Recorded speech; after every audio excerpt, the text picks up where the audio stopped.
पूजा करते समय आपको झटके क्यों लगते हैं?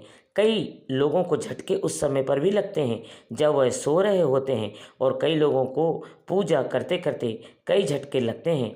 और यह जो झटके हैं यह कमर के पीछे से शुरू होते हैं और ऊपर की तरफ झटके लगते रहते हैं। तो कई लोग जो है बहुत परेशान हो जाते हैं, कई बच्चे बहुत परेशान हो जाते हैं कि झटके क्यों लग रहे हैं, क्या कारण है, क्या हमें करना चाहिए जिससे ये झटके न लगे। तो जो पूजा करते समय झटके लगते हैं वह अलग झटके होते हैं, और जो झटके आपको लगते हैं सोते समय, आप सो रहे होते हैं और उस समय आपको झटके लगते हैं, वो अलग है।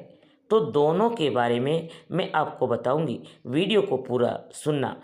पहली बार चैनल में हो तो हमसे जुड़ने के लिए हमारे वीडियो को सब्सक्राइब करना ना भूलें, और बेल आइकन पर क्लिक करना, जिससे हमसे जुड़ने के लिए आप भोपाल गीतमाला के साथ साथ हमारे नई नई कहानियों से जुड़ सकते हैं। तो हम आपको आज बताने जा रहे हैं कि झटके क्यों लगते हैं और झटके लगने का क्या कारण है। पहले इसके बारे में हम बात करते हैं। जब आप पूजा करते हैं तो पूजा करते करते आपको कुछ समय हो जाता है। कई बार ऐसा होता है, इसमें कई 2-3 कारण होते हैं। उन दोनों तीनों कारणों में मैं आपको बताऊंगी। पहला कारण होता है कि जब आपकी ऊर्जा का सतह बढ़ जाता है, आप जब पूजा करते करते आपकी ऊर्जा को जो सत्व जो बढ़ जाता है, जो आपको ऐसा लगता है कि हल्के झटके लगते हैं, जैसे हल्का सा करंट लगा फिर ठीक हो गए, फिर करंट लगा फिर ठीक हो गए। ये झटके जो लगते हैं ना, यह लगते उस समय पर जब आप ऊर्जा का मूलाधार चक्र से ऊपर की तरफ उठना शुरू करती है, आपकी कुंडली शक्ति ऊपर की तरफ उठना शुरू करती है। कहा जाता है कि जो हमारे शरीर के अंदर कुंडलिनी शक्ति होती है और ब्रह्मांड की समस्त शक्तियाँ उस कुंडलिनी शक्ति में विद्यमान होती है।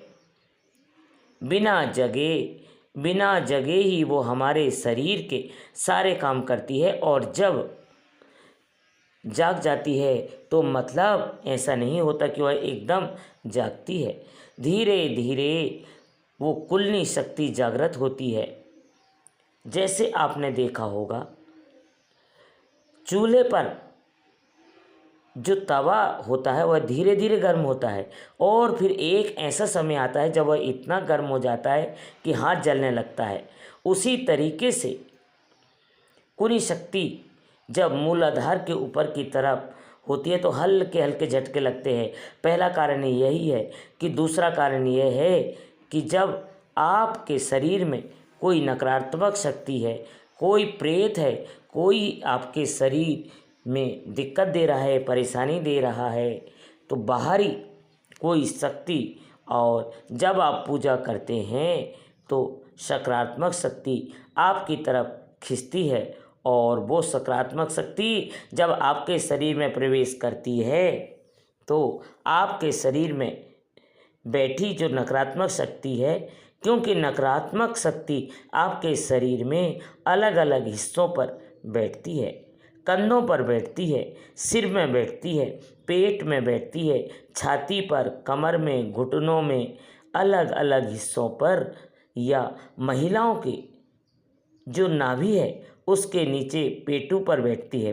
तो यह जो नकारात्मक शक्ति है जिस स्थान पर बैठती है, और जब सकारात्मक शक्ति आपके शरीर में प्रवेश करती है तो वह शक्ति उन नकारात्मक शक्ति को हिट करती है, टकराव होता है दोनों का। तो सकारात्मक शक्ति अगर उसके अंश कम हैं, ऊर्जा कम है, तो आपको ज़्यादा झटके नहीं लगते। पर अगर ज़्यादा है, शायद सकारात्मक शक्ति के अंश नकारात्मक शक्ति से ज़्यादा है, तो वो जो टकराती है ना सकारात्मक शक्ति से, जो झटके लगेंगे आपको, और फिर कुछ झटकों के साथ वह नकारात्मक शक्ति आपके शरीर से बाहर निकल जाती है, और आगे से सावधान भी हो जाती है। जब आप पूजा करने बैठते हैं ना, तो फिर वह आपके शरीर में प्रवेश नहीं करती। वह आपको पूजा करने से रोकने के लिए या तो आपके घर में लड़ाई झगड़ा करा देगी या आपके अंदर गंदे गंदे विचार डाल देती है। इसलिए अगर आपके अंदर इस प्रकार के विचार आ रहे हैं और आप खुद को कई बार यह समझते हो कि मैं तो बड़ा पापी इंसान हूँ, कि मैं पूजा के समय पर इस प्रकार के जो है चीज़ देख रहा हूँ, मन में इस प्रकार के विचार आ रहे हैं, तो इसका टेंशन आपको नहीं लेना। आपको अपने कर्म से मतलब रखना है। आपको जब करना है, यह विचार कितने आए, विचार बहुत आएंगे, एक समय ऐसा भी आएगा जब वो विचार जीरो हो जाएंगे, खत्म हो जाएंगे। वो शक्तियाँ का टकराव होता है, तब भी होता है झटके लगते हैं। तीसरे का होता है कि जब सवारी यानी किसी देवता की सवारी जिनकी आप पूजा करते हैं, वह हो सकता है आपके कुलदेवी कुलदेवता भी हो सकते हैं। जब उनकी सवारी आपके ऊपर आने वाली होती है तो झटके लगते हैं, हल्की सी रमक आती है, हल्की सी रमक। तो यह जब सवारी की रमक आती है ना, यानी सवारी का कुछ अंश आता है, तब भी आपको ऐसा महसूस होता है कि शरीर में झटके लग रहे हैं।